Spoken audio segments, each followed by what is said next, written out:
What is up, class? Let me just make sure this is being recorded the way that it's supposed to. And it is. So, anyway, hi, class. Welcome to week 4. So, what does week 4 mean? Week 4 means we are almost done with class. We got an extra week. I think class ends officially on November the 7th or 8th, something like that, somewhere along those lines. I want your work turned into me a little bit before November the 7th, but November the 7th is like November 7th/8th is when I have to have my grades turned into my dean. So we ain't got no time to waste. So week 4, you do not have a quiz or a discussion. What I do give you is 2 weeks to turn in your last few assignments. Those assignments are your SLO questions, your final multiple choice examination, that's about 50 questions, and then your paper. So those 3 assignments are what you're going to be responsible for. And then we'll go into the modules and look at them in a second. I'm waiting for for the IT guy to call me back and let me know when I will be ready to post up the exam, because I had issues with the exam earlier. Some of the questions weren't getting recorded when I was posting it on Canvas.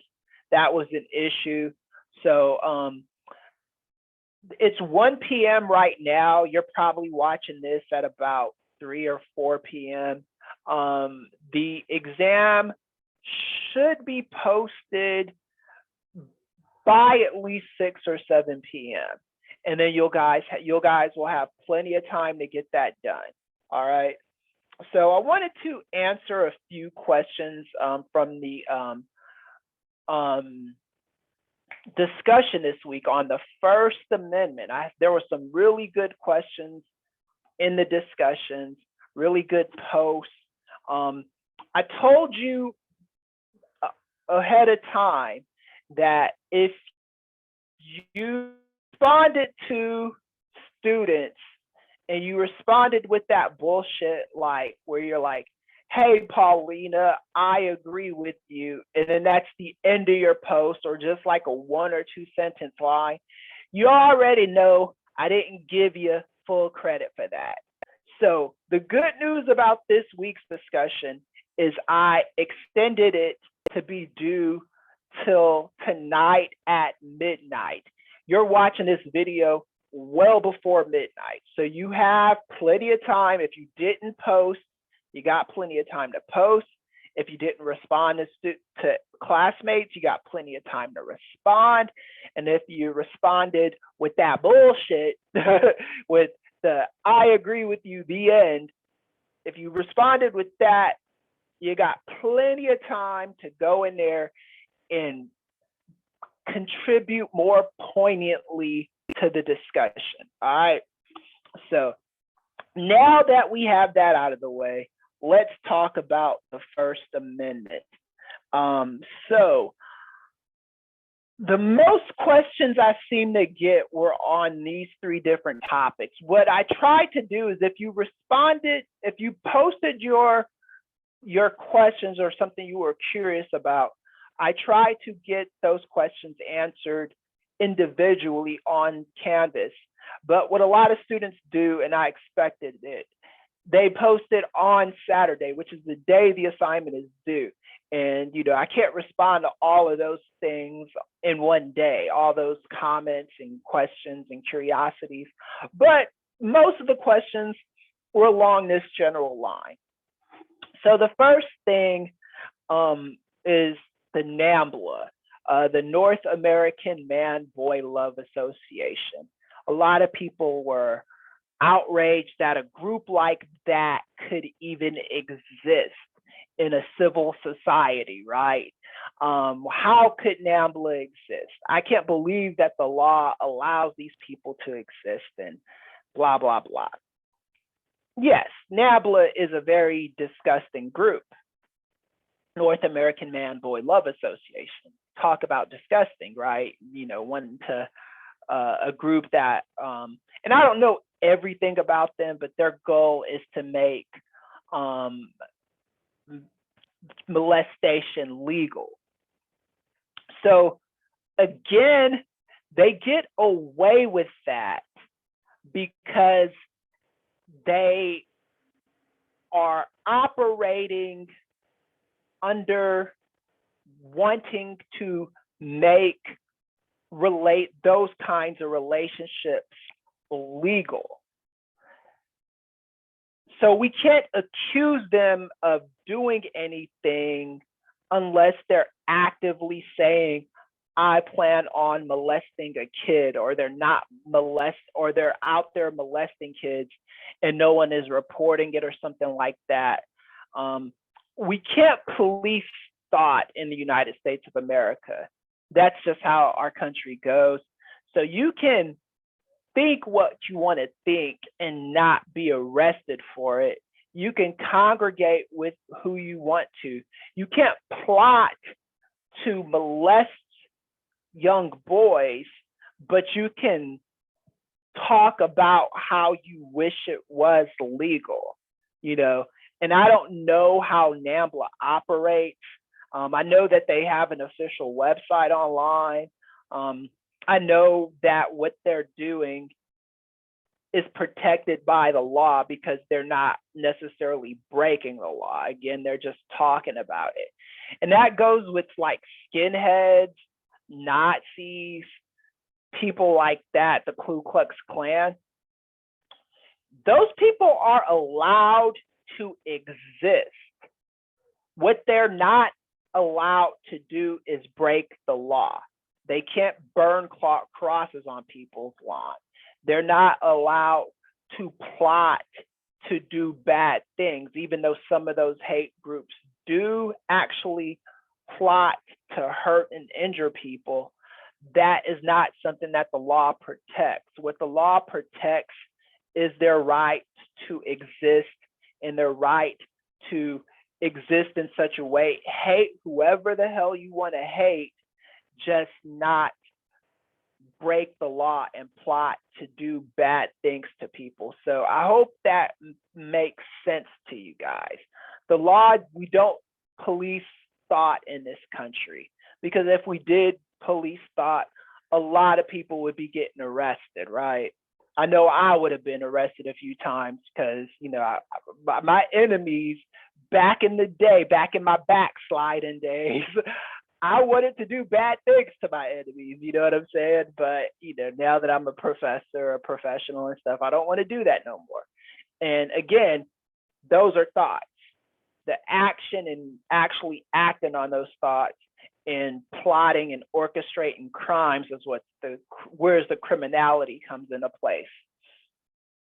So libel versus slander, I got that question a lot too, as to how you prove libel or slander. So slander is going to be harder to prove because words are something that just fade off into the ether, right? So if I wasn't recording this video right now, the words I say would just fade off into the ether and nobody else would hear me, or it's that whole if a tree falls in the forest thing, right? Does it make a noise if no one's around to hear it? So that's kind of how the idea behind slander works, is if it's recorded, then that would act as proof. If it's not recorded, then you have to rely on a lot of soft evidence, a lot of eyewitness testimony, stuff like that. And that's going to be difficult to prove. Libel, on the other hand, is actually quite easy to prove, especially in 2021, because people go on Facebook, on Twitter, on Instagram, on all these little social media mechanisms, and they type stuff, text messages, and those text messages get sent out, and those things act as proof. when I was an intern in the courts, this was probably about 2007, 2008. I was always witness to cases where a boyfriend or a girlfriend texted some crazy stuff to their ex. So it would be an ex-boyfriend or an ex-girlfriend. And they would say something like, I will kill you if you come over here and try to mess with me. If you bring your boyfriend around me, I'll F him up. If you bring that girl around our kids, I will F her up. I saw text messages like that. That's all well and good, except now they act as proof. They are now a threat to what you will do to that person if you run into them. Okay, so that's not necessarily libel, but what it is proof that you threaten somebody. So when you go on Yelp, when you go on one of those review sites, when you go on Rate My Professors and you just hate the professor so much, you are putting out there in words that people can see, hear, well, not hear, but people can see and touch, right? Those words are there. These are words that you typed from your account that you said, whether it's a text message, whether it's a Yelp review, whether it's a Twitter exchange, whatever. Those words are easy peasy to prove, and they would act as libelous claims. Even though libel is usually published, I think when you send it out as a text message or whatever, or you post it on Twitter, that technically acts as publishing, right? So you got to be very, very careful with that kind of thing. If you're going to talk about the Yelp review, for example, if you're going to go on Yelp and say this person's bakery, restaurant, whatever, had all kinds of issues and wasn't up to code, and I saw a roach crawling around and stuff like that. Again, that's all well and good, but if you don't have a picture of a roach crawling around in the restaurant, or you don't have any proof to back up what you say, and the restaurant owner has the proof of the LA County giving him a grade that his restaurant is actually clean, or her restaurant is actually clean and up to code and stuff like that, when you go to court, guess what? That person loses. The person that's committed the Yelp review. Same thing with Rate My Professors. You're calling your professor an idiot. This guy's proof is that he's got all those degrees on his wall and stuff like that that state he is not, as the siren passes by my neighborhood, LA, right? Okay, so with that person, he's got the proof that he's not an idiot because he's got degrees. You don't have to like these people. You just have to make sure you are not saying anything that is provably false. What is provably false? So this brings me to my third point, and this is what a lot of people don't understand.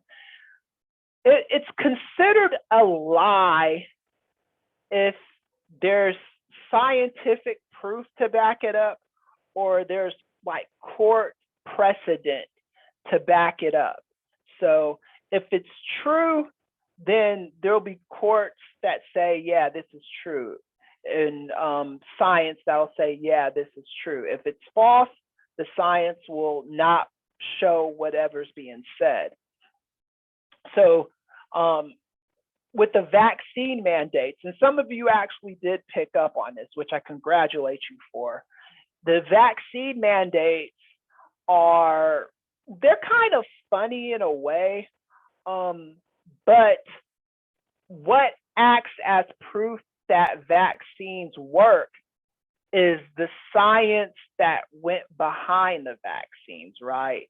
The CDC, the trial and error, the Food and Drug Administration, all these different um, sectors of the government that say, okay, this thing has been tested to our liking. They've got control groups, independent variables, dependent variables, all this other stuff.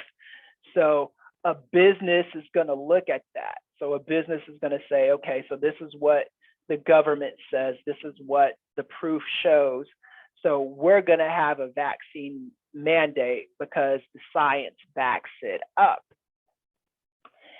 If you cannot produce science that goes through that kind of rigorous trial and error to show that the vaccines do not work, then guess what? That's not going to be considered proof in the eyes of the court.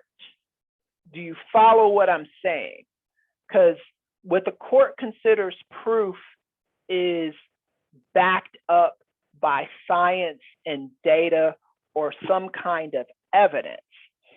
Just like with Donald Trump and the voter fraud claims. Why do we know Donald Trump's voter fraud claims are the textbook definition of what a lie is? Donald Trump is lying, saying the election was rigged.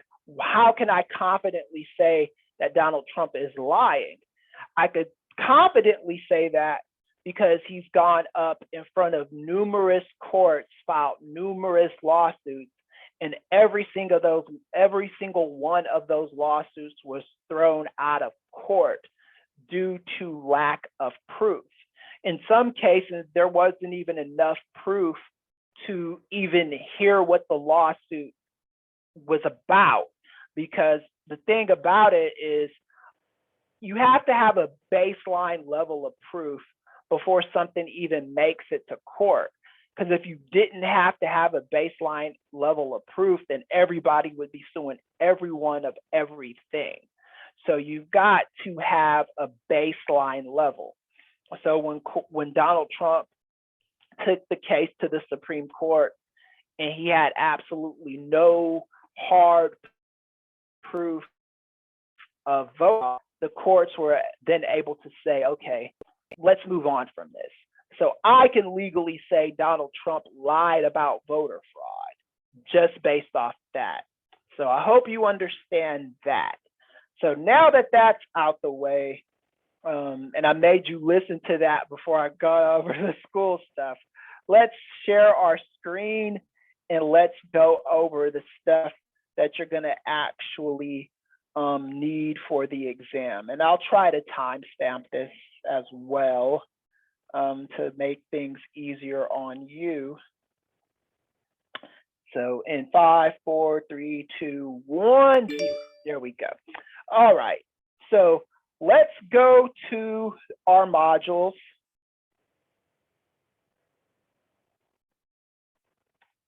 And I think this is where I need to be.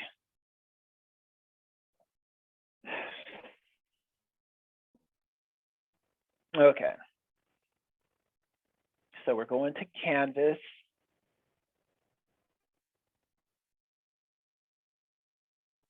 And we're going to, you guys are my internet class. Okay, so always before, the first thing you want to do when you log on to Canvas is you want to go to assignments. So this is what you should see in assignments right now. So this assignment, the First Amendment lecture, still open. It's overdue if you haven't turned it in yet. So turn that in. You got until tonight before midnight to get that done. 11:59 p.m. to be exact. All right.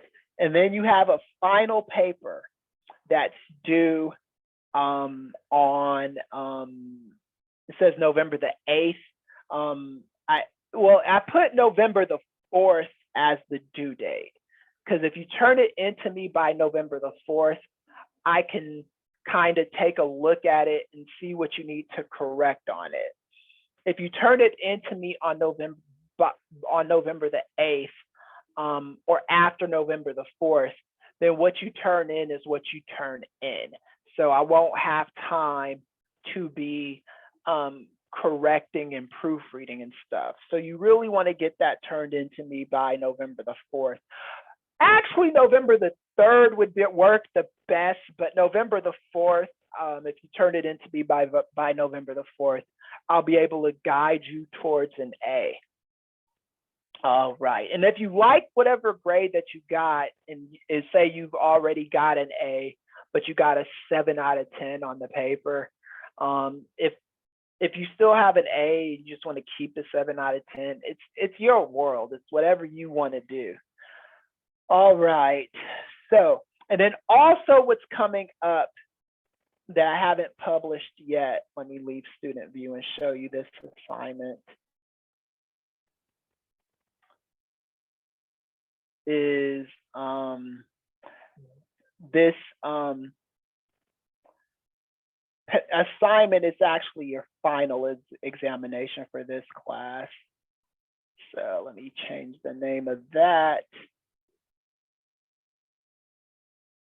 Doing this while you guys are online watching this video. You get to see how the sausage is made. Isn't that fun?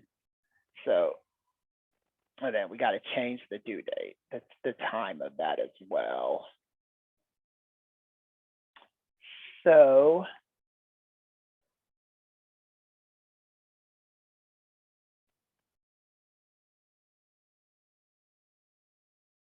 it's got the wrong.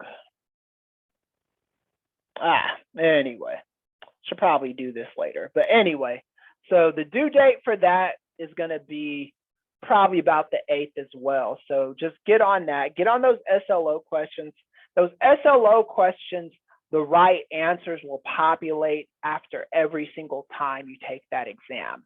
The final midterm, the final examination, the final exam, it's not going to populate like that. All right.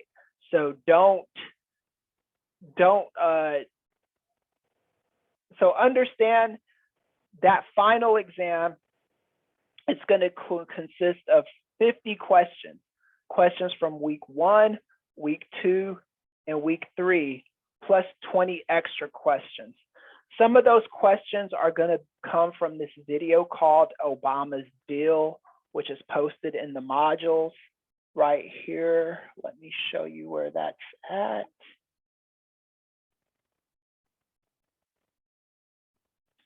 Okay.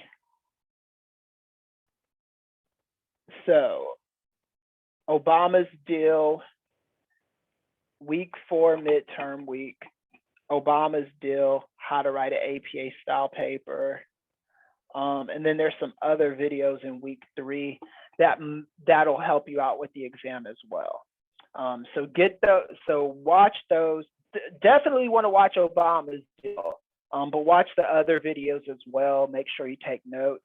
I'm not sure how many questions from the other videos there are, but there's definitely going to be at least 5 questions from Obama's Deal that you're going to want to get right on that exam. So watch that, okay? And look for the final multiple choice to post. I think it'll post tonight by about 6 p.m. If you have any questions, give me a call, give me a text or an email, and I will do the very best I can to respond to you in a timely manner. I'll make another one of these videos next week. But again, we are in the home run stretch. So make sure you're doing your best work, living your best life, and you finish this class with as high of a grade as you can get. On the last day of class, whatever percentage you have is your grade. If you got 90% or higher, that's an A. If you got 80 to 89%, that's a B.